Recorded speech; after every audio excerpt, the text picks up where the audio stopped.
Excel is an excellent number crunching tool, and because of that, we can work out compound interest fairly straightforwardly by using a function called PMT. Without the PMT function, you would need to calculate each compound value of interest for each monthly payment within a time period. And that could involve quite a few formulas or one big formula that runs on and on. But to save doing all that, we have the PMT formula, which can be used for both calculating loan payments and calculating saving amounts with a target amount in mind, such as an investment sum.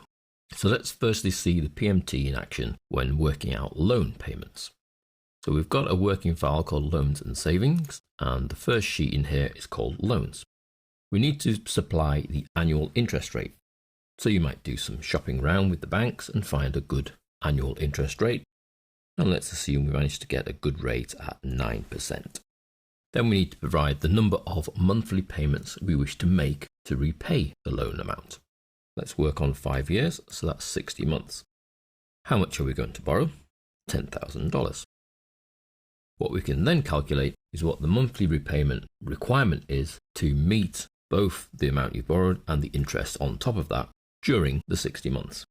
In order to do that, we use this PMT function, equals PMT, open brackets. Now you'll notice it's got quite a few parameters. Firstly is the rate. Well, the rate is 9%. That's an annual rate, and we're dealing with monthly payments, so we need to divide that by 12, comma.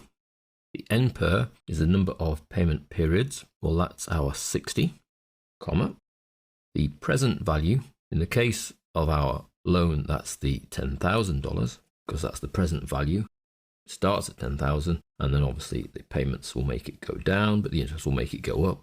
So we need to work out what the payment value is per month, so that that's a flat rate throughout the period of the loan. There are then two optional parameters, but for a loan calculation, we don't need to use those optional parameters, and they stand for FV for final payment, final value, and the type is the type of payment. So we can close our brackets, press return, and the calculation takes place that we need to be paying $207 each month for 60 months. With the formula in place, you can then experiment. Perhaps we could borrow a bit more. Let's go to 15,000. And we notice the monthly repayment increases. Perhaps we could spread things out a little further. Let's go to another year, so that's 72 months. Drops down to 270. Perhaps we get some shopping around and get a little bit of a better interest rate. About 7.8. Notice how that's rounded to 8. So we need to increase our decimal places. 261.54. So that's the PMT function for calculating loan repayments.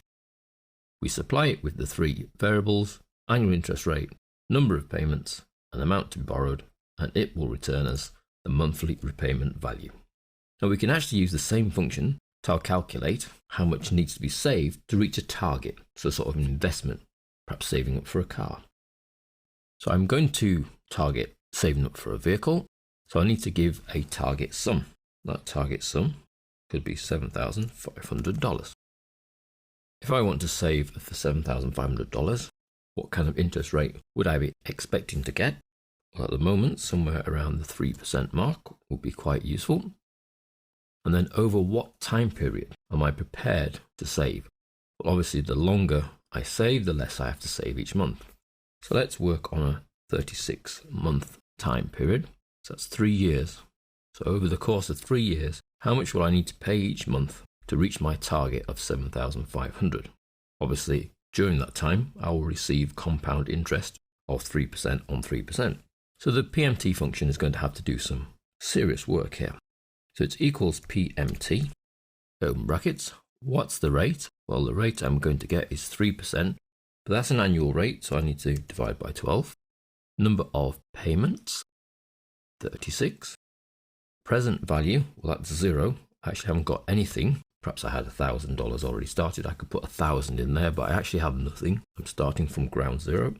What's the final value? Well, that's my target sum.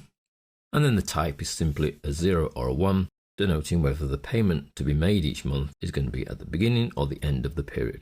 So the payment will actually be made at the beginning of each period. That way, there is that month's interest to be calculated as well. Close brackets. This time the PMT is going to calculate how much I need to be placing away each month at the given rate for 36 months to reach $7,500. Just short of $200 each month to make that target. Now, obviously, I might find a better rate. We might manage to get 4% from someone, in which case I could save less each month. Or I could perhaps increase my target. $10,000, I need to be placing away $261 each month. So you can see the PMT function here, really quite useful for calculating both loan repayments and saving or investment payments to reach that target sum. The same function effectively carries out both sides of the financial balance, both loaning and saving. But really, it's that compound interest that it's doing all the hard work on.